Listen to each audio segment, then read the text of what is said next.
Capítulo 4 del libro de Juan. Pero usted sabrá que el capítulo 4 del libro de Juan tiene la historia de la mujer samaritana. Vamos a ver la última porción de esa historia y vamos a meditar en ella. Amén.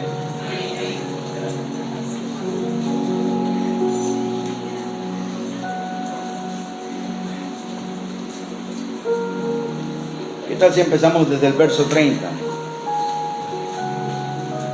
Va a sonar un poco como medio perdido, pero usted sabe que se está hablando de la mujer samaritana, el capítulo 4 del libro de Juan, y partimos desde el verso 30. Amén. Entonces salieron de la ciudad y vinieron a él. 31 dice: entre tanto los discípulos le rogaban diciendo: Rabí, come. Y él les dijo: yo tengo una comida que comer que vosotros no sabéis. Entonces los discípulos decían unos a otros: ¿le habrá traído a alguien de comer? Jesús les dijo: mi comida es que haga la voluntad del que me envió y que acabe su obra. ¿No decís vosotros: aún falta 4 meses para que llegue la siega? He aquí os digo: alzad vuestros ojos y mirad los campos, porque ya están blancos para la siega. Y el que siega recibe salario y recoge fruto para vida eterna. Amén. Para que el que siembra goce juntamente con el que siega, porque en esto es verdadero el dicho: uno es el que siembra y otro es el que siega. Yo os he enviado a segar lo que vosotros no labrasteis, otros labraron y vosotros habéis entrado en sus labores. Y muchos de los samaritanos de aquella ciudad creyeron en él por la palabra de la mujer, que daba testimonio diciendo: me dijo todo lo que he hecho. Entonces vinieron los samaritanos a él y le rogaron que se quedase con ellos, y se quedó allí 2 días, y creyeron muchos más por la palabra de él. Y decían a la mujer: ya no creemos solamente por tu dicho, porque nosotros mismos hemos oído y sabemos que verdaderamente este es el Salvador del mundo, el Cristo. Amén. Poderosa palabra. Señor, gracias. Tú estás aquí. Háblanos, Espíritu Santo, y permite que esto sea de bendición para todos los que estamos presentes. En el nombre de Jesús. Amén. Bien, la escena es interesante porque Jesús decide pasar por Samaria cuando los judíos no tomaban esa ruta. Ellos se abrían y hacían un arco para pasar por encima o por debajo de Samaria, y eso involucraba mucho más días de viaje. Aumentaba la cantidad de horas de viaje cuando venían de Nazaret para Jerusalén o de Jerusalén para Nazaret. Y en esa travesía pues aumentaban el viaje, pero se evitaban el problema de tener que hacer un sacrificio para limpiarse de inmundicias, porque consideraban a los samaritanos como inmundos. Y los judíos los despreciaban por una larga historia que pues no hay tiempo para contarla, pero los despreciaban a los samaritanos. No era racismo solamente, era mucho más que racismo. Había un desprecio realmente profundo en el corazón de ellos, porque hasta culpa le echaban a los samaritanos de la ruina de Israel. Entonces Jesús los sorprende a los discípulos y le dice: vamos a pasar por Samaria. Y los discípulos dicen: maestro, pero vamos a pasar por Samaria. Y se meten por Samaria, y no la de San Miguelito, y se meten por Samaria. Y entonces Jesús dice: vamos a buscar pan. Y los manda a los 12 a buscar pan. A los 12. Cuando sabemos más o menos que había un grupito que era el grupo de las compras, que llevaba las compras en medio de la organización misionera de Jesús. Había un equipo bien conformado. Jesús tenía organización ahí. Uno piensa que andaban por ahí: ¡ay, un pescado, salió la plata! No, ahí había organización. Había un grupo de damas que ofrendaban al ministerio. Eso lo dice la Biblia. Había un administrador de la finanza muy sorpresivo, era Judas el traidor, pero ese era el administrador de la finanza. Habían unos que eran los que iban a comprar, otros que eran los voceros. Bien, estaba organizado el equipo de Jesús, porque Jesús es un buen administrador, más vale que lo sea, Él es Dios, ¿cierto? Hizo el mundo y lo hizo perfecto. Entonces ese equipo estaba dinámico y siempre andaba en acción, pero manda a los 12. Y se van los 12 y Jesús se queda ahí solo. Y llega hasta un pozo, el pozo conocido como el pozo de Jacob. Y él se sienta ahí y entonces está esta mujer. Y usted sabe la historia, Jesús habla con ella, ella se sorprende, ella le dice, oye, ¿usted por qué me habla a mí? Yo soy samaritana. No solamente era el tema de samaritana, era mujer, estaban solos, gracias a Dios al mediodía, porque si no entonces hubiera sido un escándalo y entonces todavía tuviera gente haciendo conjetura. A plena luz del sol, pero igual era mujer, estaban solos y era samaritana. Era una situación compleja. Jesús rompió ahí todas las barreras y todos los paradigmas negativos de la sociedad judía. En un solo instante dejó claro, Dios no tiene prejuicios. Dios ama a todos por igual, no hace acepción de personas. Y lo que el hombre llama como malo, Dios dice, yo tengo poder para restaurarlo. Lo que el hombre denigra, Dios dice, yo lo voy a levantar. Amén. ¿Alguien aquí entiende lo que quiero decir? Dios es un Dios de restauración. Por eso en esta congregación creemos en la restauración. Y esa mujer la necesitaba. Tenía una vida complicada, una vida muy complicada. Y Jesús llega hasta el punto focal de su necesidad. Y cuando entra en el punto focal de su necesidad, Jesús le confronta y le dice, vaya, busca a su marido. Y es ahí donde ella abre su corazón, muestra pues su realidad, y Jesús le restaura, le habla y le dice, yo te voy a dar agua, muchacha, y no vas a tener sed jamás. No vas a buscar en los hombres lo que solo puedes encontrar en Dios. Solo Dios puede suplir todas nuestras necesidades. Solo puede Dios, el único ser capaz de sanar todas nuestras dolencias, levantar nuestra vida del lodo cenagoso, levantar nuestra cabeza y coronarnos de su misericordia.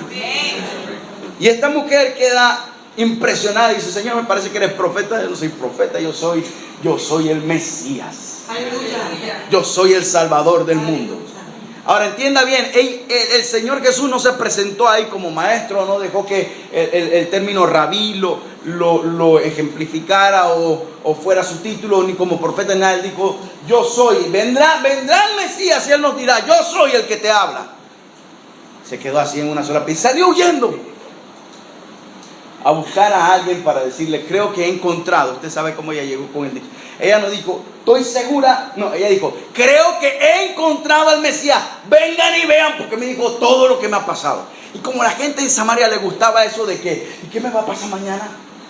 Alguien aquí tiene, o sea, hay gente así, ¿eh? Tuvo un sueño, ¿tú sabes qué significa eso? Mañana se cumple. ¿Qué número juega? Pero hay una cosa en el ser humano natural que tiene que ver con saber qué va a pasar, saber qué ha pasado, saber por qué pasó. Y esas respuestas solo se encuentran en Dios. Amén. Pero los samaritanos lo tenían exponenciado. Ellos tenían una inclinación hacia el descubrir qué estaba ocurriendo. Y entonces viene la mujer con el pueblo entero. Pero antes de que el pueblo llegase, llegaron los discípulos.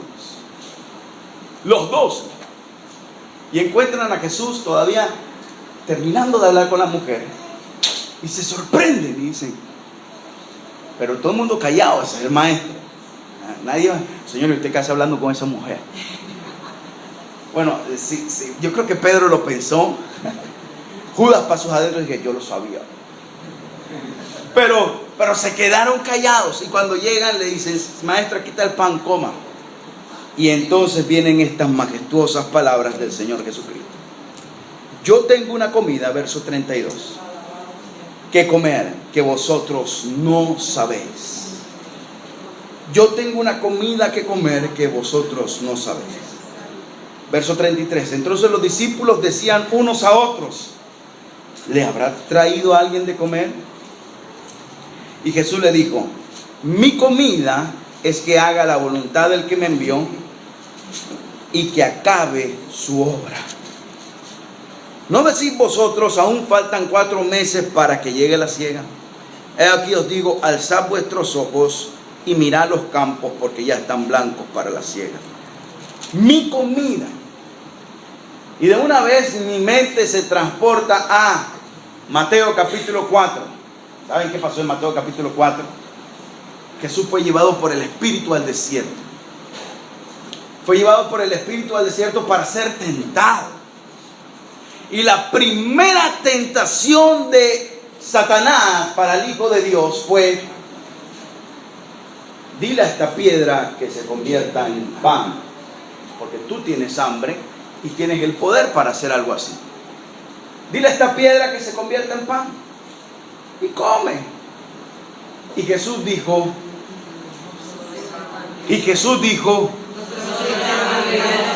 sino de. Entonces, cuando Jesús nos está diciendo o le dice a sus discípulos, y en una perspectiva hacia futuro, porque la palabra de Dios siempre impactará toda generación que se tope con ella. Dígame amén. Amén. Entonces Dios nos va a impactar a nosotros con su palabra. De alguna forma Jesús le está hablando a los 12, pero nos está hablando a nosotros también. Cuando Jesús está diciendo: mi comida es que haga la voluntad del Padre, y le dice a Satanás en Mateo 4: toda palabra que sale de la boca de Dios es lo que yo también como. Entonces podemos entender con claridad que hacer la voluntad de Dios es equivalente a conocer la palabra de Dios y aplicarla a mi vida. Amén. ¿Alguien entendió eso? Amén. Estamos bien empecinados en tratar de comprender la voluntad de Dios en su orden específico. Señor, ¿de qué color van a ser mis zapatos? Señor, ¿cómo es que hago el arroz? Ahí está, vamos a ponérselo más espiritual. ¿Con quién me casaré? ¿Qué trabajo tomaré? ¿Qué carrera de la universidad? Son preguntas específicas que todo ser humano tiene en su corazón. ¿Cómo manejo esta situación específica? Pero cuando leemos la Biblia nos damos cuenta que en la medida en que más nos adentremos a conocer, a comer el pan que descendió del cielo, en la medida en que más nos adentremos a comer la palabra de Dios, más sencillo será comprender los detalles de nuestra vida, porque en la palabra de Dios hay una línea clara establecida por el Rey para cada circunstancia del ser humano en su vida. Entonces aquel joven que está diciendo: Señor, esta muchacha me gusta, y esa muchacha no conoce a Cristo. Si ha comido, ya conmigo tengo que comer. Amén. Si ha comido el pan de vida, la palabra de Dios, si ha entendido y ha dicho: yo quiero vivir conforme a esta verdad.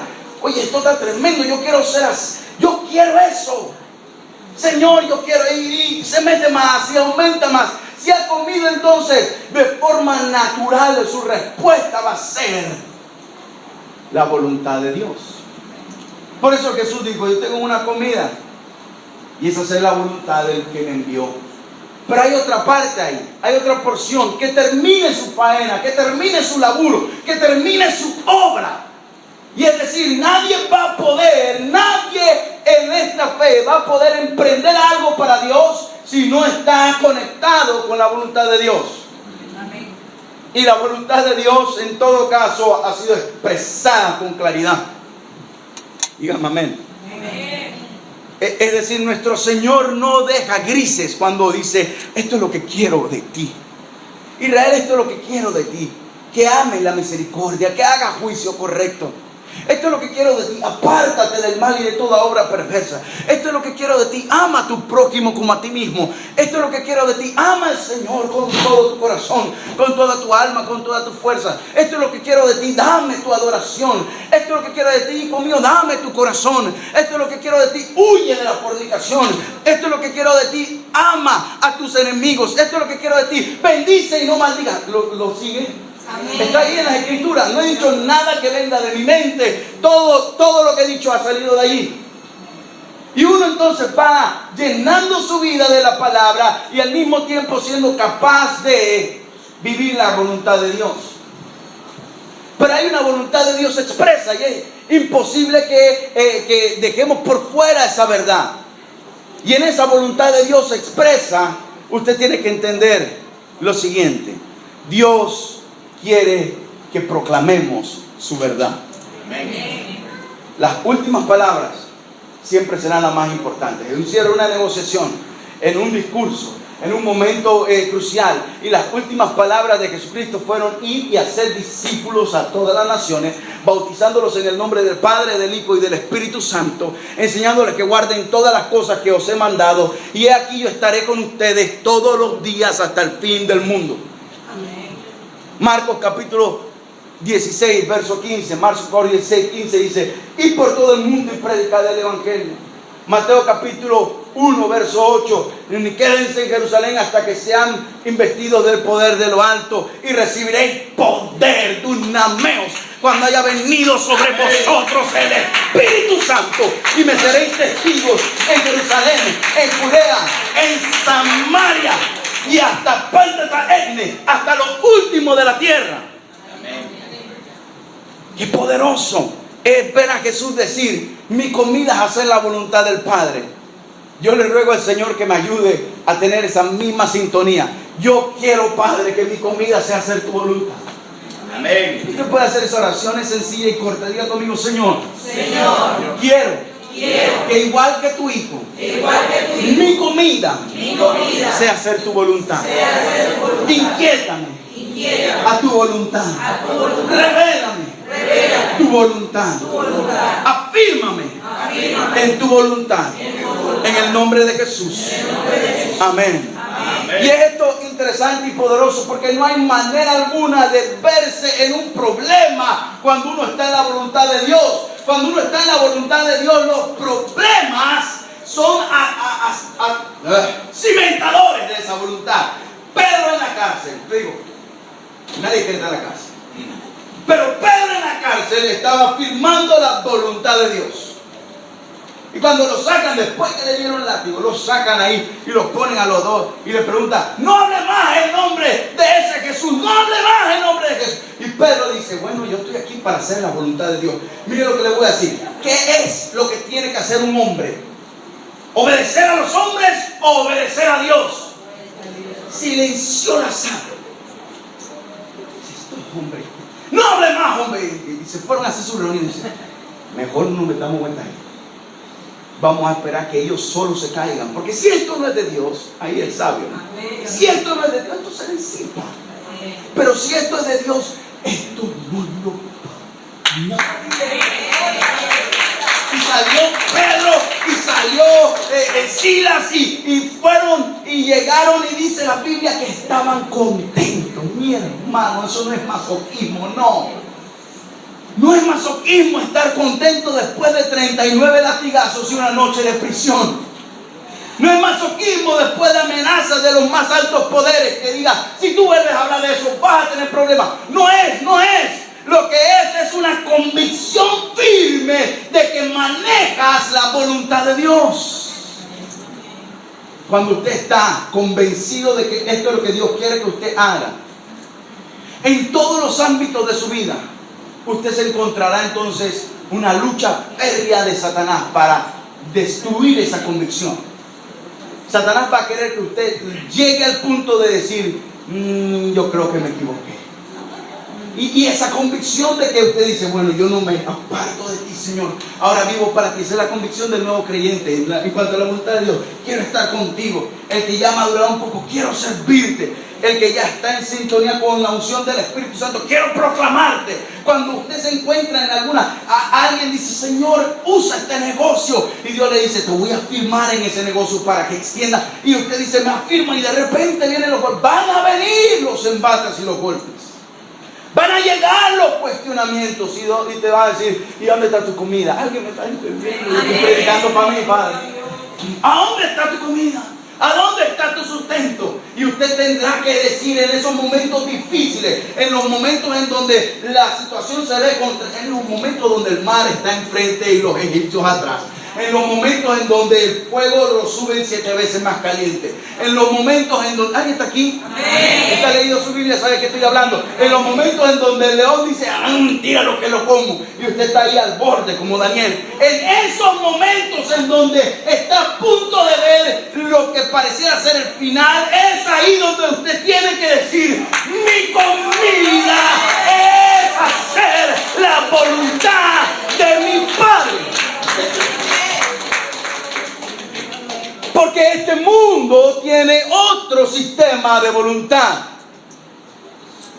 Este mundo establece la independencia de todos como primer parámetro de voluntad. Cuando en este mundo cuestionamos a alguien, ese es tu deseo, esa es tu voluntad, lo cuestionamos en este sentido. No hay nadie influenciándote.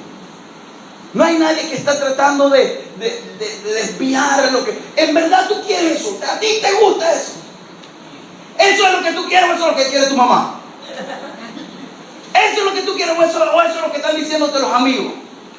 En este mundo el tema de la influencia está bien conectado con la voluntad y tratamos de filtrar todo y decir, bueno, realmente yo tengo que tomar mi propia decisión. Y queremos enseñar, y así es bien enseñar a los hijos, que tomen sus propias decisiones y no decisiones basadas en lo que otros digan. Los consejeros están bien en la vida de nuestros hijos, pero usted es la voz profética para sus hijos. Amén. Pero cuando llegamos a la edad adulta, cuando ya estamos en la edad de tomar decisiones que van a ser trascendentales y tal vez afectarán a otros, es importante que sepamos que tiene que ser nuestra decisión. ¿Por qué? Le voy a decir el secreto. ¿Por qué? Porque en la medida en que usted decida, influenciado por terceros y no por su propia convicción, no por el análisis claro del consejo, este consejo me parece bien, pero es mi decisión, no la decisión del consejo, es mi decisión, me gustó el consejo, pero es mi... Cuando usted se convence de que es su decisión, usted enfrenta las circunstancias y usted dice, pero era mi decisión. Y no, entonces no culpa, no cae en el pecado de culpar ni de murmurar. ¿Me entendió eso? Le voy a decir un secreto, eso cambia cuando está casado. Cuando usted está casado no puede llegar, esa es mi decisión. Y ya.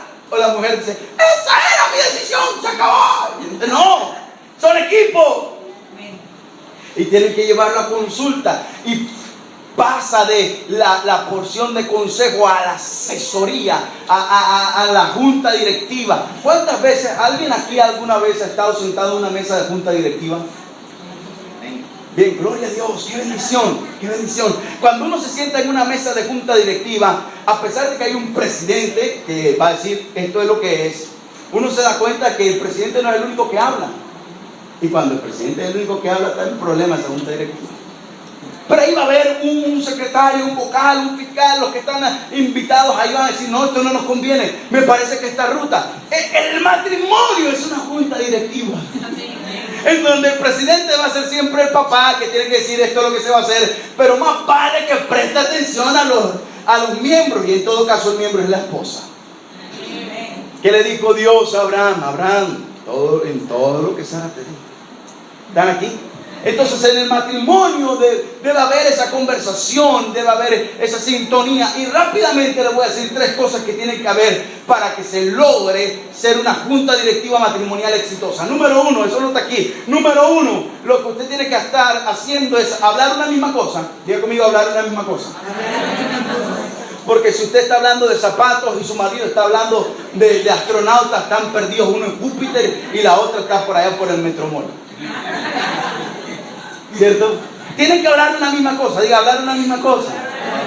Si van a entrar en un tema de discusión, eso es lo que hace una junta directiva. Hablan sobre un tema específico. ¿Ok?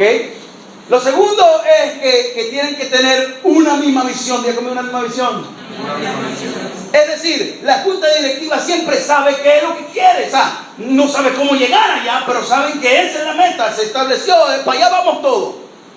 Un matrimonio tiene que tener una misma visión, porque tener 2 visiones dentro de un hogar produce la división.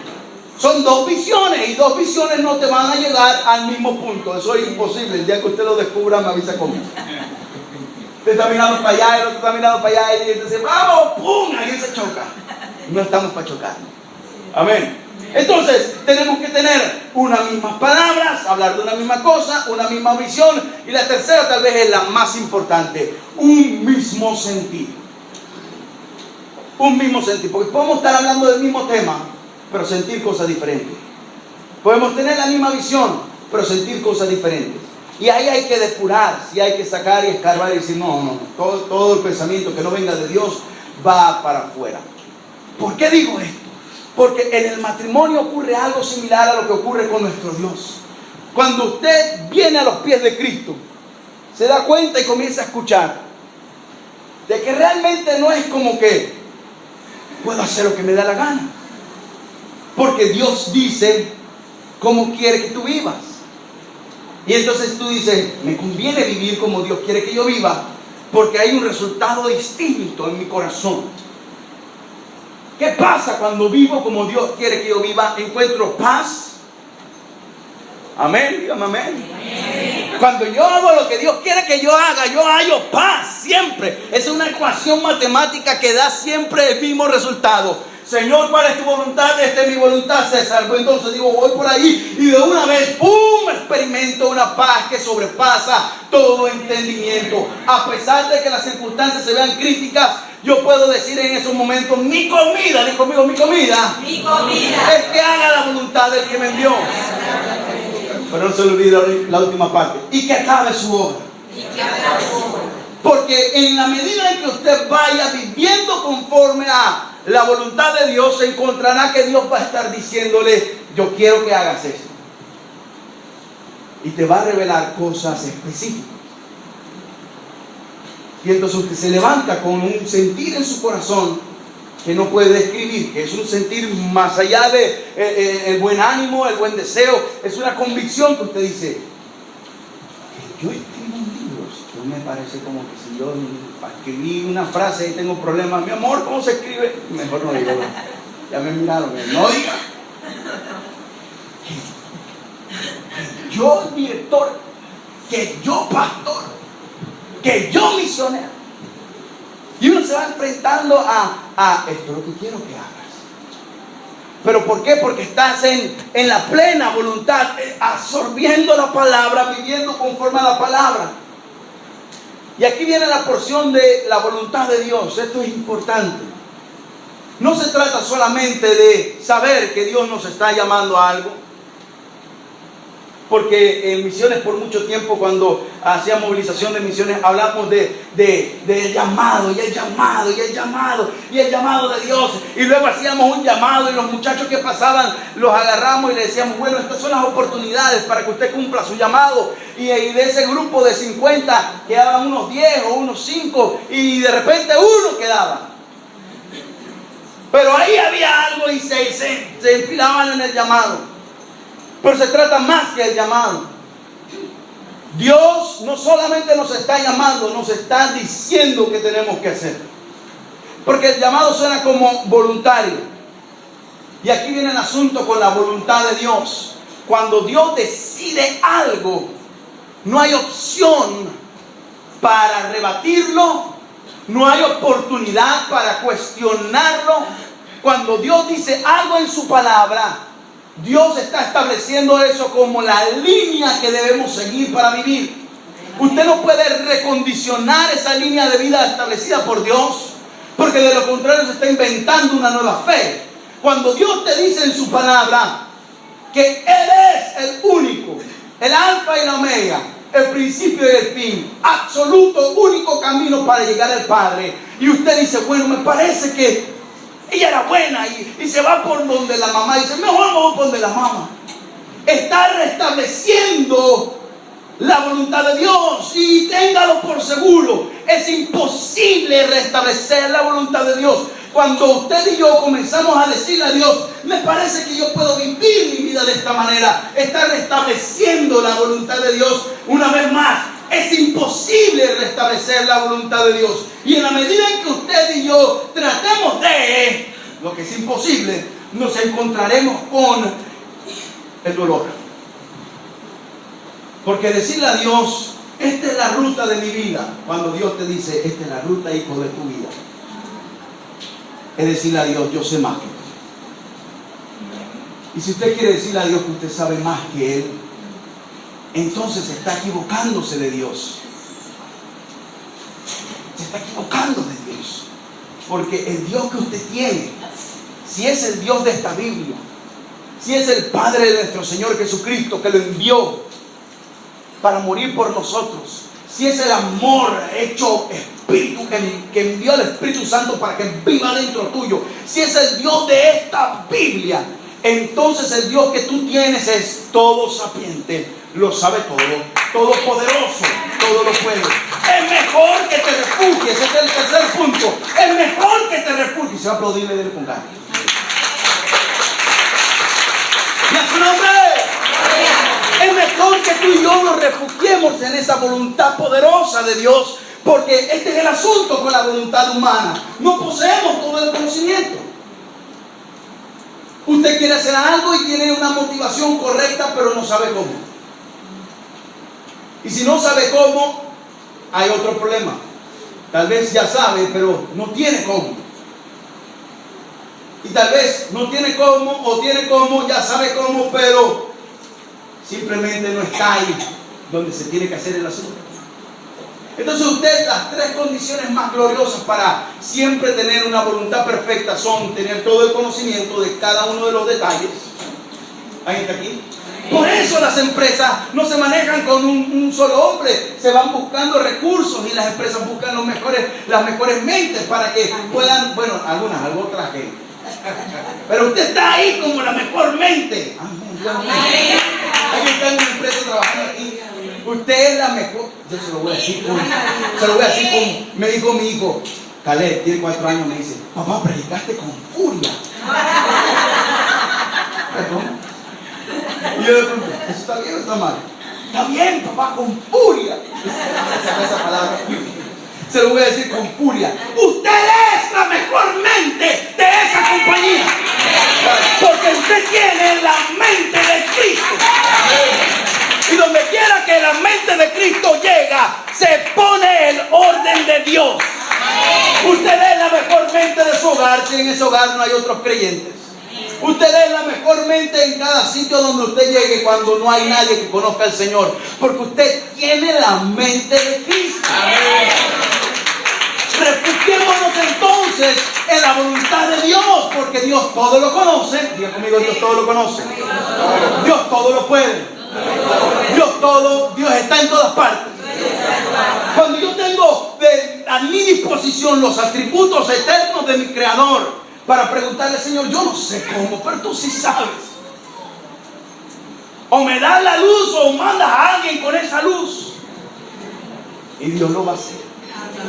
Lo ha hecho una y otra vez. Estaba una mula en Colón así, trepada, y eran las 3 de la mañana, me llama el chofer, yo estoy durmiendo y digo, yo no soy doctor, hombre. De una compañía de venga, que si no se desbarata esto con el poco de hierro. Yo digo, ¿y yo qué voy a hacer? Yo no soy mecánico, pues. Dice, bueno, para que por lo menos esté aquí y vea. Atrás de nosotros hay un poco de casa. Eso va a salir en la noticia mañana, me dice. Yo agarro el carro, eran como las 2 más o menos. Agarro el carro, me voy hasta el rumbo carretera Colón y llego hasta allá. Y cuando yo veo eso, yo digo, Señor, yo sé que tú no me llamaste para. Perdóname, tengo que estar predicando tu palabra. Pero bueno, son etapas de la vida en donde Dios nos pule y nos enseña. Hoy tengo más abrojo que antes. Antes me atrevía a muchas cosas, pero ahora sí digo, no hombre, ese hierro se monta ahí arriba. ¿Cómo? Yo no sé, pero se monta. Y entonces estamos enfrente de las circunstancias de noche oscura. Y yo digo, ¿esto qué es, Señor? ¿Cómo lo hacemos? Y estaba ese muchacho trasteando y yo digo, madre, tú vas a terminar dañándome más la mula, deja la cosa así. Dice, no, yo vi una vez hace como 7 años atrás, que arrancaron la mula, metieron no sé qué, y ahí, bueno, tú vas a cometer un error, no, déjala tranquila, vamos a ver si llamamos ahí pues a otro de los que vienen bajando. Y en lo que estamos tratando de llamar, llega un pick-up. Y el tipo llega y yo digo, gracias, Señor. Y el tipo llega y trastea y dice, no, hombre, esto no va para ningún lado. ¿Alguna vez te le ha pasado que alguien ha llegado que parece que sabe? Alguien que tiene la pinta que sabe más que todos. Y llega así con esa pinta de que, o sea, se bajó con esa arrogancia de, yo te resuelvo, muchacho, ¿qué pasa en este tipo de negocio? Esto no lo resuelve nadie, se va. Eso te agarra y te tira al piso y te dice, ahora sí estamos fregados, porque el que sabía cómo. Y mira lo que pasó algo tremendo. Mi chofer me dice, pero ya él sabía cómo era la cosa en este negocio. En este negocio yo no sé nada de equipos pesados, pero yo oraba. Yo oraba enfrente de él aceptó a Cristo y dijo, bueno, 2 semanas conmigo usted tiene que reconocer a Jesús como Señor y Salvador. A la semana y media ya tenía a Cristo en su corazón, la familia también había aceptado a Cristo. Entonces yo le digo a Mario, bueno, yo no sé qué vamos a hacer. Dice, no, él no sabe nada, jefe, pero ore. Y yo le digo, bueno, Mario, cierra tus ojos, vamos a orar. Padre, en el nombre de Jesús, yo no sé cómo resolver esto. Mario no sabe cómo resolver esto, pero tú sí sabes, tú todo lo puedes. Ven a mi auxilio, Espíritu Santo, envía a alguien o danos la luz. Haz tú la obra en el nombre de Jesús. Amén. Pero este creía que era como el agua en las tinajas, agua vino. Y inmediatamente dice, pero ¿qué pasó? Y yo dice, calma. Y entonces vamos a agarrar y vamos a acuñar la mula, acuñamos la mula para que no se fuera, que vas a tener una piedrita, 32 toneladas de acero encima de esa mula, que solamente ella puede estar pesando ya las 5 toneladas. Y la acuñamos y pusimos de todo ahí. Y entonces estamos ahí, Mario, aquí no me vaya a salir con ningún Dios, te salve María llena de gracia, usted quédese tranquilo ahí que ya oramos. Porque estaba ansioso, muy ansioso, porque la mula traqueaba. Yo quédese tranquilo, ya oramos. Entonces prendimos la radio, pasaron unos 20 minutos, lo sentí larguísimo, yo miraba para atrás, si todavía está la mula, si todavía está la casa, estamos bien. Y al rato baja un muchacho vestido de ACP, ¿no? Y baja de allá arriba, como a las 4 de la madrugada, iba a coger el bus. Y dice, ¿qué le pasó? Y yo digo, bueno, hermano, aquí no sabemos por qué no arranca. Y dice, pero ahora ahí para ellos. Ya viene otra vida, porque mire, en este momento que mire todo. O sea, porque hay un momento de la historia de un daño mecánico en donde todo el que pasa se siente mecánico. Entonces yo digo, este otro, y abrimos el buque ahí, pum, el pelado se trepa y dice, no, hombre, si eso es agua. Y en ese momento casi que se me va la unción. Dije, yo no le voy a agarrar y lo voy a meditar. ¿Cómo me va a decir que es agua? Hemos hecho de todo aquí. Menos echarle agua. El muchacho subió. Bajó, porque su casa estaba ahí mismo. Digo, pues se acabó en pleno. Bajó con un cántaro de agua. Se lo eché. ¡Dale, para ver! ¡Y arrancó la mula!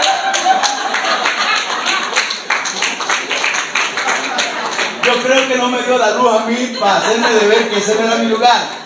Pero lo que quiero decirles, iglesia, es que cuando usted está cumpliendo la voluntad de Dios, o cuando usted le pide al Padre que le revele, téngalo por seguro que Él tiene todo el conocimiento, todo el poder, y está en todas partes. Dios no te deja ni te desampara. Hacer la voluntad de Dios es equivalente a ir de la mano de Él donde quiera que usted vaya. Último, termino con esto. Dios, vamos temprano para la casa. ¿Cómo es eso? El viernes dije, último, termino con esto, y el final se nos fue de la mano. Se fue para las manos de Dios, y cuando fuimos a ver eran las 10 de la noche. Quiero que vaya a Romanos, capítulo 12. ¿Cuántos dan gloria a Dios?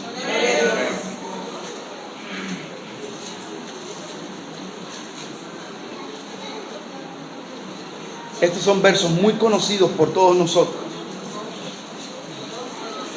Romanos capítulo 12, por favor.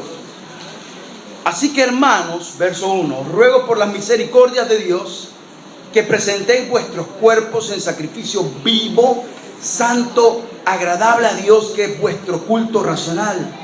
No os conforméis a este siglo, sino transformaos por medio de la renovación de vuestro entendimiento, para que comprobéis cuál sea la buena voluntad de Dios, agradable y perfecta. Gloria al Señor. Bien, hay algo que yo les animo a que usted haga siempre. Cuando usted se encuentra claro de que está en la voluntad expresa de Dios, y ya dije que la voluntad expresa de Dios está establecida en su palabra, pero en la Biblia no dice César se casará con Linet. No lo dice, ¿cierto? Ojalá lo dijera y yo, ¡ay, para mi nombre! En la Biblia no dice César estudiará misionología. No lo dice. En la Biblia no dice César tendrá que ir a Estados Unidos. No lo dice. En la Biblia dice claramente qué es lo que Dios espera del ser humano. Pero esas porciones que son las que todo el mundo se enfoca, no están. Porque todo el mundo quiere saber lo específico. Y lo que yo he descubierto personalmente, y he escuchado a otros hombres de Dios decir exactamente igual, en la medida en que más hago de la palabra mi pan, ¿estamos aquí? En la medida en que más hago de la palabra mi pan, más fácil me va a ser comprender la voluntad expresa del Padre. Por ende, menos complicado me va a ser discernir la voluntad específica de Dios. Amén. En la medida en que más hago de la palabra de Dios mi alimento, más fácil me va a ser vivir, comprender y vivir la voluntad de Dios. Porque voy a saber qué es lo que Dios quiere. Dios lo que quiere son cosas específicas. Dios quiere tu corazón. Dios quiere tu pensamiento. Dios quiere que lo alabes.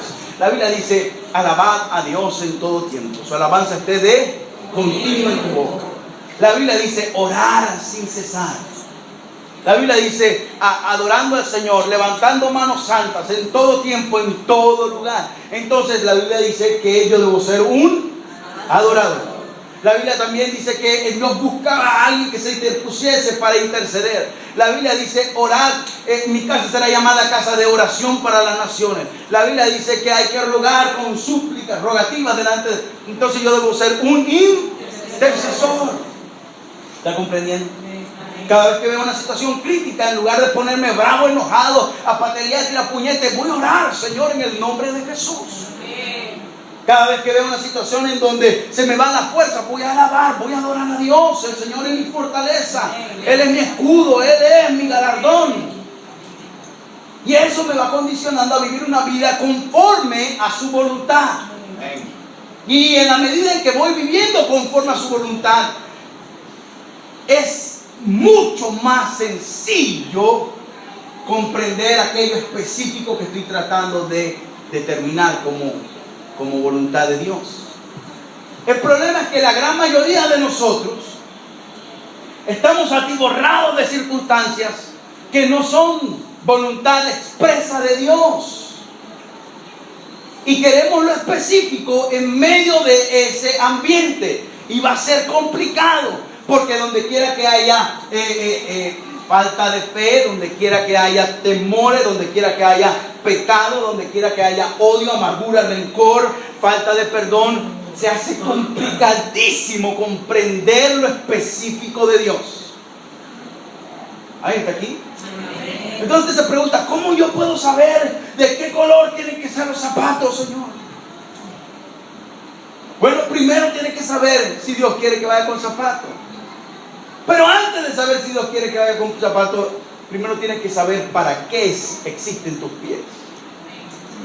¿Y qué dice la Biblia de los pies? Cuán hermosos son los pies de los que anuncian la paz, de los que dicen la Sión, tu Dios reina. ¿Qué dice la Biblia de los pies? Calzados los pies con el evangelio de la paz. ¿Alguien está comprendiendo lo que quiero decir? Antes de llegar al color de los zapatos, determina primero qué dice Dios de los pies. Antes de llegar a tu cuerpo y decir, Señor, ¿será que ese será el hombre de mi vida? Primero aprende para qué fue creado tu cuerpo, para ser templo del Espíritu Santo. No voy a dejar que el templo del Espíritu Santo venga Juan de los Palotes y lo quiera usurpar. Tiene que ser uno con templo que agarra alguien está entendiendo.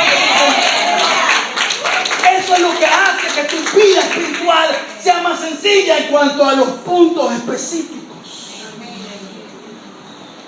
Un hogar. Voluntad de Dios es un tema, mire, donde quiera que usted lo predique, es un tema que todo el mundo dice, esto es lo que quiero. Y yo no soy experto. Pero Dios una y otra vez me habla y me dice, esto es lo que es. Y también cometo mis errores. Cantidad, y tengo que volver y decir, bueno, ese día ahí parado por la luna enfrente y el Señor, yo sé que estoy equivocado. Que Mario no me vea. Imagínate que el chofer te vea llorando y dice, ¡hey, jefe, qué bajó! Ya no va a dejar el negocio. Y se va a ir a buscar otro negocio. Yo estoy por ahí por una esquina y digo que no se caiga la mula, pero yo tampoco tengo que estar aquí. No comete errores. No le eche la culpa a nadie nunca. Porque usted ha aprendido que sus decisiones son suyas, ¿cierto? Pero cuando se trata de la fe, cuando se trata de esta vida, usted, último punto, usted tiene que comprobar la buena voluntad de Dios. El proceso para comprobar la buena voluntad de Dios, ¿alguien lo quiere saber? Sencillo, mire conmigo lo que dice la Sagrada Escritura. Primeramente, para comprender la buena voluntad de Dios agradable y perfecta. Qué cosa más hermosa. Lo primero que hay que hacer es renovar el entendimiento. Renovar el entendimiento. Lo segundo, déjeme ir más arriba, perdón. Lo primero que hay que hacer es presentar nuestro ser delante de Él. Lo segundo, renovar el entendimiento. Lo tercero es tener la decisión de fe de que lo que Dios dice es mejor que lo que yo pienso. ¿Qué dice Jeremías capítulo 29 verso 11? Mas yo sé los pensamientos que tengo acerca de vosotros, dice el Señor, pensamientos de bien y no de mal, para daros el fin que esperáis. Dios tiene buenos pensamientos para usted, hermana querida. Dios tiene pensamientos buenos para usted, iglesia.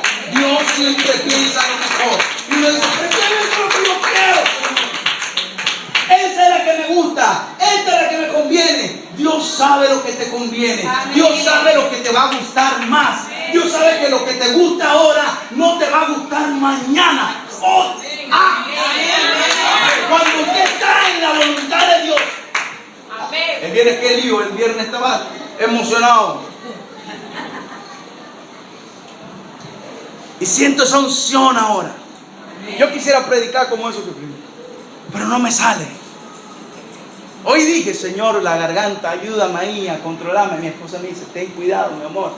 Pero no puedo decirle diferente. Es que Dios sabe lo mejor. Dios sabe lo mejor. Dios sabe lo mejor. No pelee con Dios con lo mejor. Si usted pelea con Dios, dice que me conviene esto. No, refúgiese en su voluntad. Yo pregunto siempre, ¿ya oraste, hermano? ¿Ya le preguntaste a Dios? ¿Ya le dijiste a Dios qué es? ¿Le dijiste a Dios lo que está en tu corazón? Si usted ha hecho eso, entonces ya le pregunto a la persona, ¿ya escuchaste? Porque la gente ora y dice, Señor, tú sabes lo que yo quiero el arroz con mango, yo no quiero arroz con pollo, Señor. ¿Hay comido arroz con mango? Hay una casa en este país que hasta arroz con mango se puede comer. Dice, Señor, yo quiero el arroz con mango, no el arroz con pollo. ¿Quién quisiera el arroz con pollo? Todo el mundo, para mí dice arroz con pollo. Pero ese ahí está el otro, yo quiero el arroz con mango, se ve verdecito y bueno, el arroz con mango está en la pelea. Y ya dice, ya lo presenté a Dios.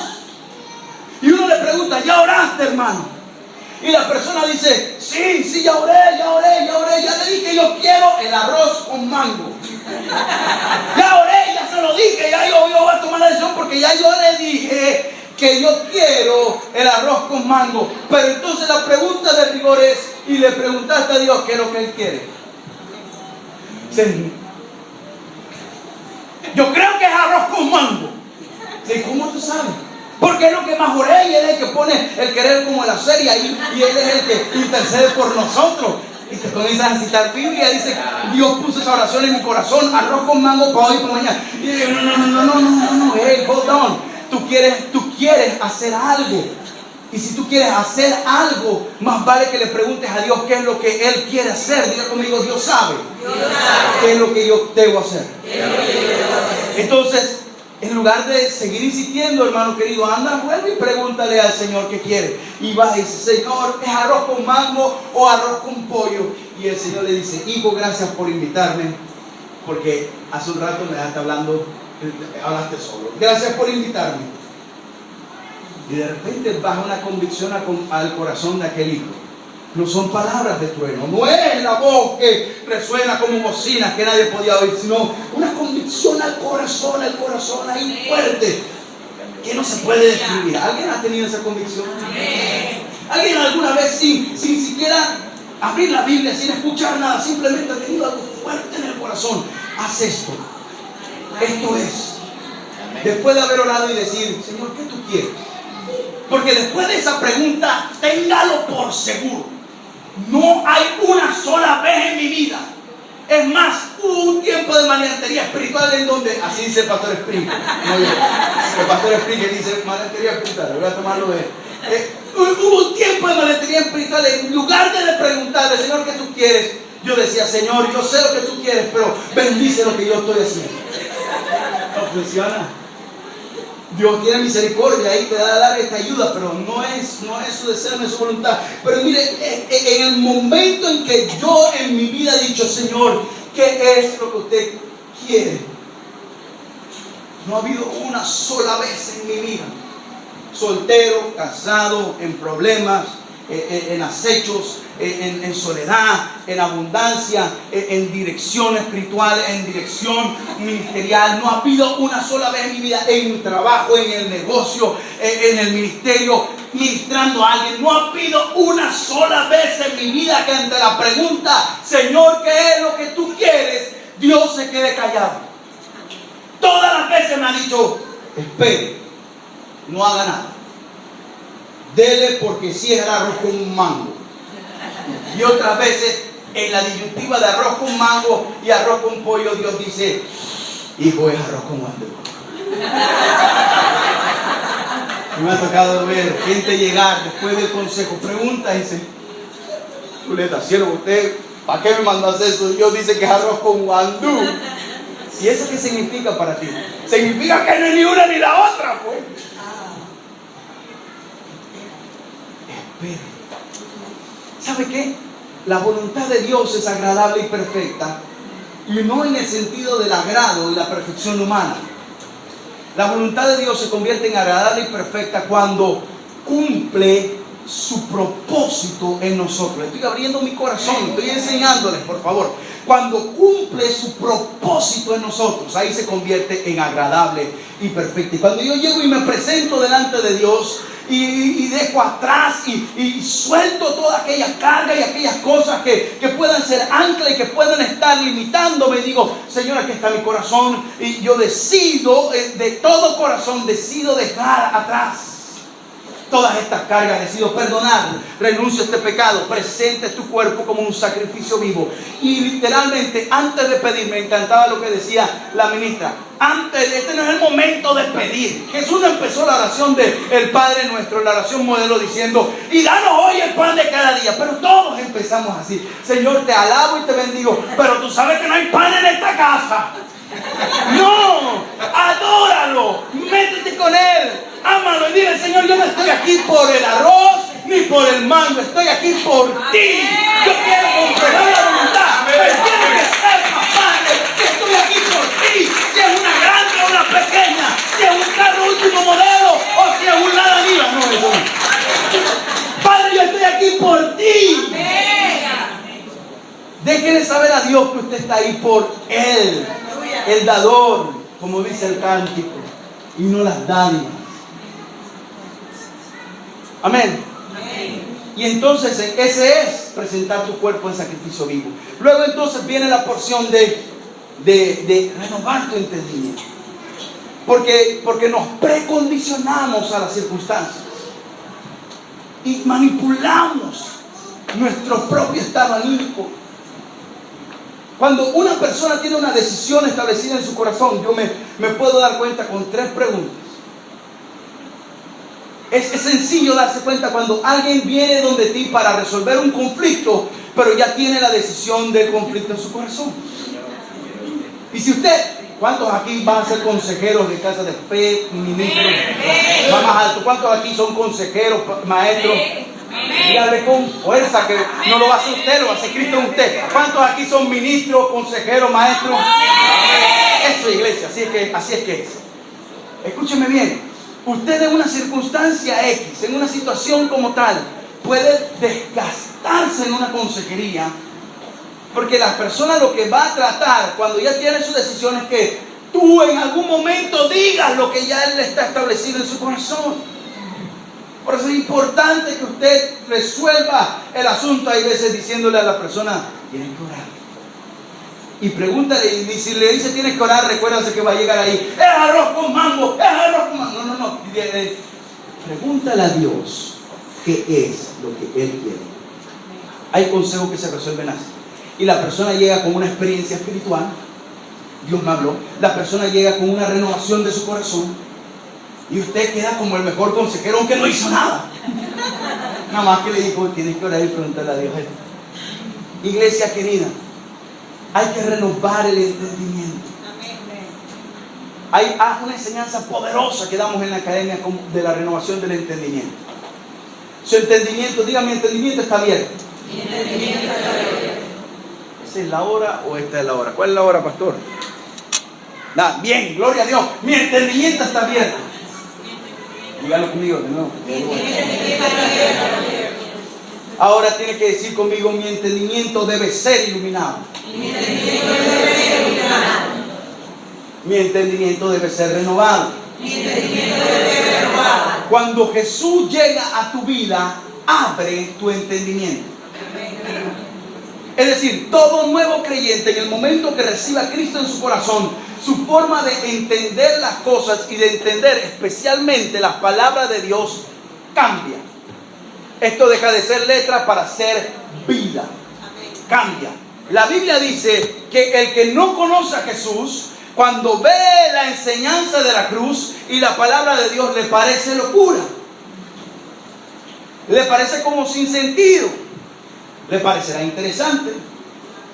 Pero si una persona llega aquí decidido que no quiere nada con Cristo, el 70% de lo que yo diga le pasará por encima.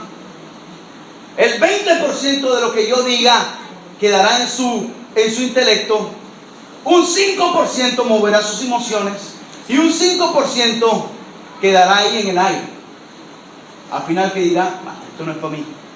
Pero cuando una persona llega aquí y se sienta diciendo, Señor, yo te necesito, el Espíritu Santo comienza a trabajar. Y si esa persona le dice, Jesús entra en mi corazón, y se afinca en desear la palabra de Dios, el 100% de lo que yo diga, si es palabra de Dios, ojo, el 100% de lo que yo diga predicando de este libro va a ser de beneficio para su vida, porque su entendimiento ya fue abierto.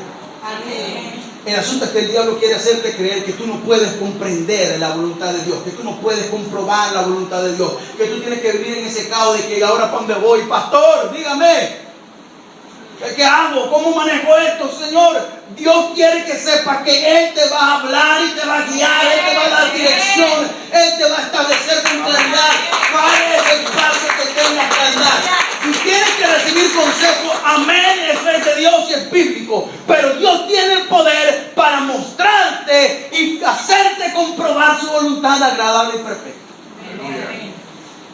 Amén. Amén. Son dos cosas: presentarte, adorar, comprobar en un entendimiento abierto. Tu entendimiento ya ha sido abierto. Tu entendimiento debe ser renovado. Y lo único que renueva el entendimiento, parece que volveremos al principio, sigue siendo la palabra de Dios. ¿Qué hace que el entendimiento se ilumine? No hay tiempo para ver los versículos porque me corrió. Pero ¿qué hace que tu entendimiento se ilumine? El próximo domingo le traigo estos textos. Lo que hace que tu entendimiento se ilumine es la conexión del Espíritu Santo que está dentro tuyo. Diga el Espíritu Santo. Y la palabra de Dios. Porque cuando la palabra de Dios llega a tu mente, es conocimiento. Diga conmigo, todos tenemos intelecto. La palabra de Dios usted la lee y se convierte en conocimiento, pero el conocimiento por sí solo no libera. Es la experiencia entre el conocimiento y la persona de Jesús. Ahí entendí eso. Juan capítulo 8 verso 32. Y conoceréis la verdad y la verdad os hará libres. Luego Jesús establece quién es la verdad. En el verso 36 dice, si el Hijo os libertare seréis. ¿Cuántas veces digo yo ese versículo? Mucho, ¿cierto? Porque es la clave de que tu entendimiento abierto comienza a ser renovado. Porque la palabra va entrando en ti y cuando tú vas comenzando a confiar en lo que la palabra de Dios dice, tú vas comenzando a ver que tu fe es real y estás teniendo una vivencia. Y en esa acción el Espíritu Santo comienza a hablarte. Y llega un punto en donde ya tú eres convencido de esta verdad y puedes transmitir esa convicción a otro, decirle: esto es la verdad. Jesucristo es el único camino, la verdad, la vida. Jesucristo te puede transformar. ¿Cuánto tiempo se necesita para estas cosas? En algunos casos segundos, en otros casos pueden ser años, pero como quiera que sea, Dios va a ir condicionando por el desarrollo que está teniendo en tu vida. Esa apertura de tu entendimiento se va a ir formando en un entendimiento renovado, y cuando tú vas a ver, vas caminando conforme a esa verdad, manifestando esa verdad, y entonces te pasa lo de la mujer samaritana. ¿Qué le pasó a la mujer samaritana? Todo el pueblo tuvo que decir: ya, mujer, no solamente creemos por tus palabras, sino que nosotros mismos hemos visto, hemos oído y sabemos que el Salvador del mundo, el Cristo, está aquí. Cuando tú comprendes la voluntad de Dios, cuando tú comes la voluntad de Dios, cuando tú la apropias, tú te vas a fincar en la obra de Dios y vas a servirlo. No conozco a nadie, no conozco a nadie que diga: yo estoy convencido de que Dios, que es lo que Dios quiere que yo haga, que no esté de alguna forma ligado a lo que Dios está haciendo en su casa, en su iglesia, en la obra misionera mundial, en la evangelización de los pueblos. Todas las personas, empresarios, mire, conozco un empresario, usted conoce esa empresa, una empresa grande en Panamá, que es creyente. Ese hombre quería ser misionero y Dios le dijo: no. ¿Cómo Dios va a decirle a alguien que no sea misionero cuando dice: la mies es mucha, los obreros son pocos? Bueno, a ese le dijo que no. Y cuando fue a ver, Dios le dijo: yo quiero prosperarte. Y lo prosperó y lo prosperó. Y ese, bueno, Keith Bloom, no voy a decir la empresa, pero el señor Keith Bloom ha invertido en la obra misionera de este país como sinceramente creo que nadie en este país. Todas las organizaciones misioneras de alguna forma han tenido un contacto con él. Hay una obra en África con más de 100 y tantos de muchachos que ya no son nuevos creyentes, son ahora obreros preparándose para predicar la palabra, financiada por el hermano Keith Bloom y algunos otros más. Es una cosa tremenda. Dios, cada vez que te dice: esta es mi voluntad, te va a mostrar un propósito. Este carro es mi voluntad para ti, y este es el propósito de este carro. Amén. Que vayas y busques un par de gente para que lo traiga a la casa de Dios. Amén. Esta casa es mi voluntad para ti, y este propósito es el de la casa. Esta esposa es mi voluntad para ti, y este propósito es de este matrimonio. Alguien está aquí para que tú cumplas su obra. Póngase de pie. ¿Cuántos han recibido algo de Dios en esta mañana? Dios siempre nos ama. Gracias, Señor, por tu misericordia.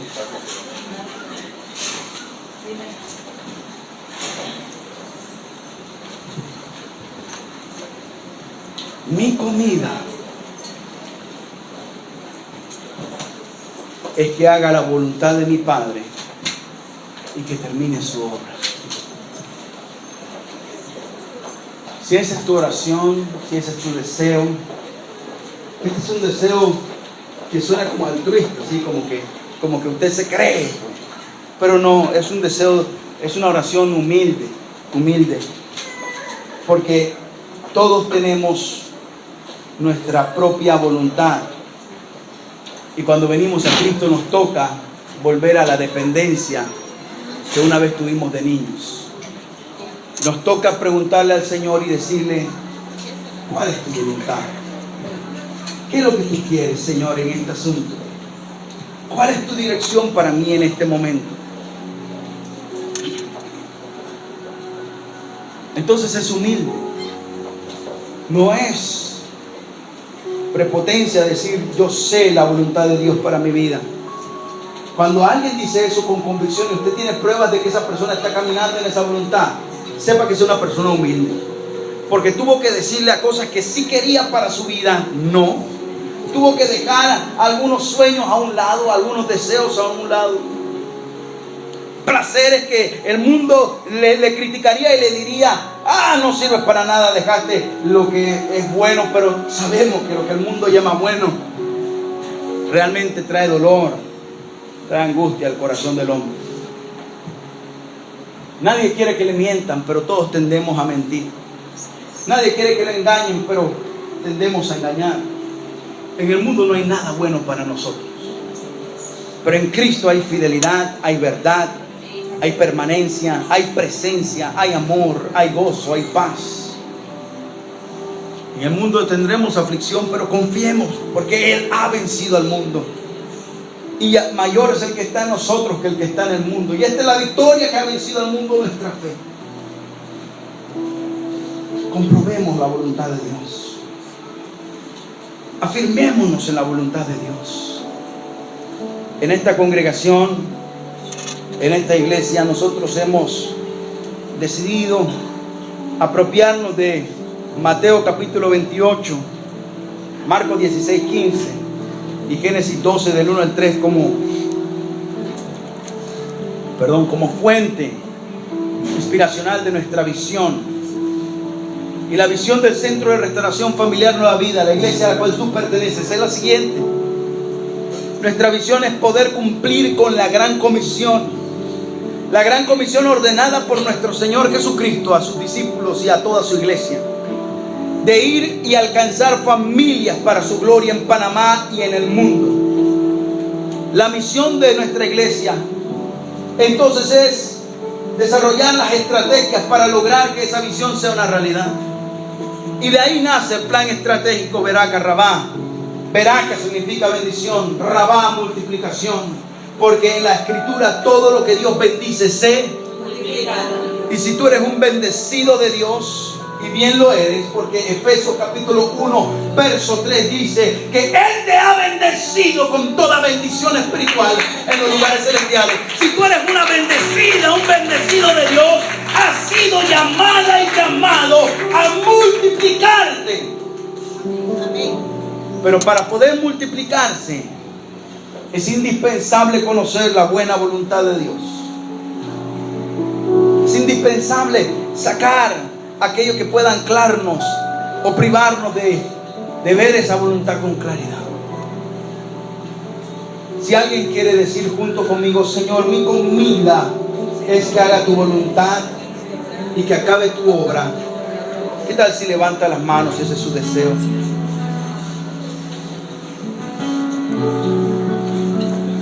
Mi alma te alaba, Jesús. Señor, mira estas manos levantadas. Las mías están con las de ellos.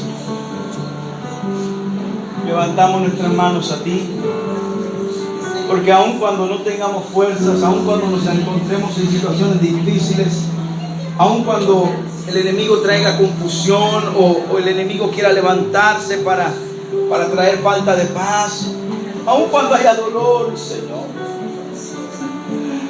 aun cuando hayamos equivocado la decisión por nuestra propia voluntad, aun cuando hayamos acusado a otros, hoy te decimos con manos levantadas que nuestro deseo de lo más profundo del corazón, de lo más profundo de nuestra alma, Señor, es hacer tu voluntad. Es hacer tu voluntad, Señor. Es amarte, es acogerte a ti. Es comprobar tu buena voluntad, agradable y perfecta. Padre, gracias porque aun cuando cometemos errores y tomamos propias decisiones, tú tienes tanto poder y nos amas tanto, Señor, que tomas aquello. Y si venimos a ti con sinceridad, como lo estamos haciendo ahora, tomas aquello que parece el error, que parece, Señor, el dolor, que parece final, para sacar de eso algo glorioso para ti. Que se cumple tu palabra, que nos dice que tú eres aquel que hace las cosas que no son como si fuesen. Se cumple la palabra que nos dice que los que te aman a ti, todas las cosas le ayudan a bien. Todas las cosas le ayudan a bien. Y esto es aquellos que conforme a su propósito han sido llamados. pueblo de propósito. Este es un pueblo de destino. Esta es una iglesia conforme a tu voluntad. Comemos hoy tu voluntad, tu palabra, Señor.